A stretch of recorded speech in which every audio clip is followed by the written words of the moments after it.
कभी ऐसा हुआ है कि घंटों पढ़ाई करने के बाद भी जब रिजल्ट आता है तो बहुत निराशा होती है? बिल्कुल होती होगी। अगर ये लगता है कि ज्यादा पढ़ाई का मतलब ही ज्यादा मार्क्स हैं, तो शायद ये सोच गलत है। चलिए, आज इसी धारणा को बदलते हैं।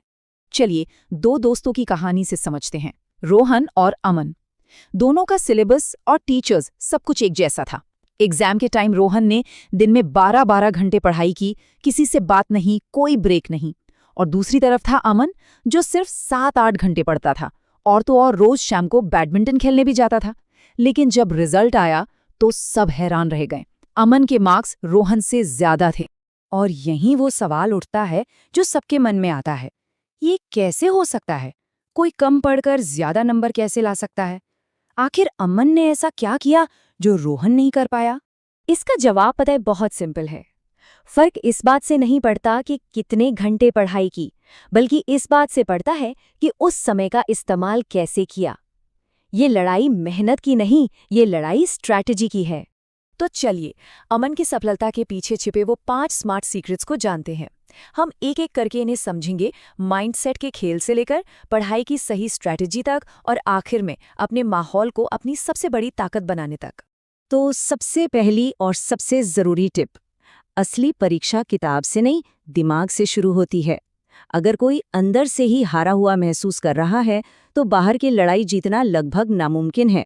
रोहन असल में इसी जाल में फंसा था। किताब तो उसके हाथ में थी, पर दिमाग दो ही चीजों में अटका हुआ था। एक, भविष्य का डर, और दूसरा, अतीत का पछतावा।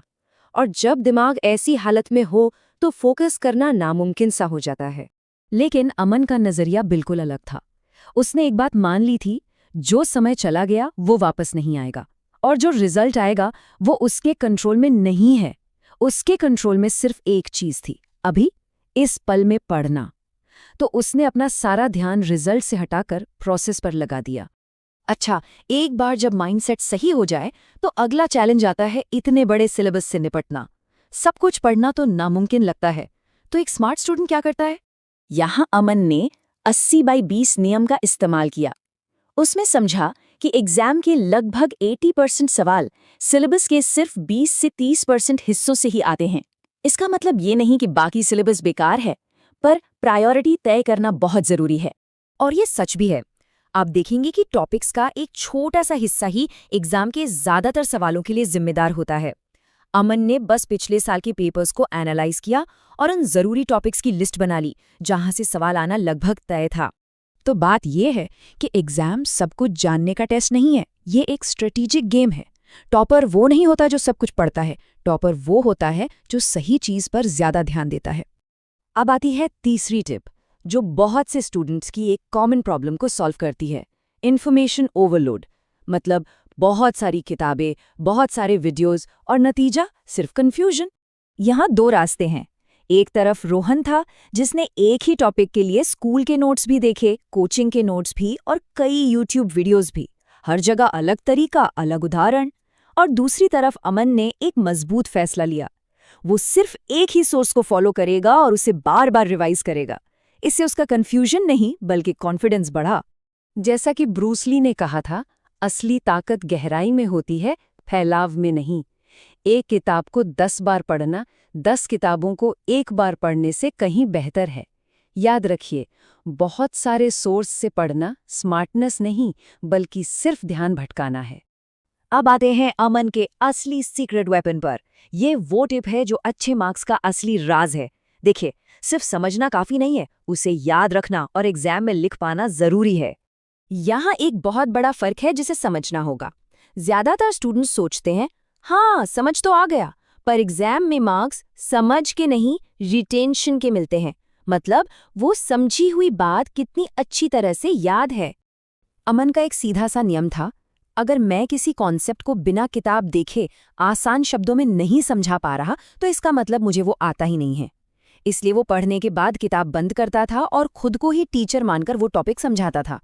इससे तुरंत पता चल जाता था कि कौन सा हिस्सा वाकई में याद है और कौन सा सिर्फ ऊपर ऊपर से पढ़ा है। और आखिर में टिप नंबर 5, सारी मेहनत बेकार हो सकती है अगर माहौल सही ना हो। एग्जाम के समय हमारा माहौल हमारी सबसे बड़ी ताकत या फिर सबसे बड़ी कमजोरी बन सकता है।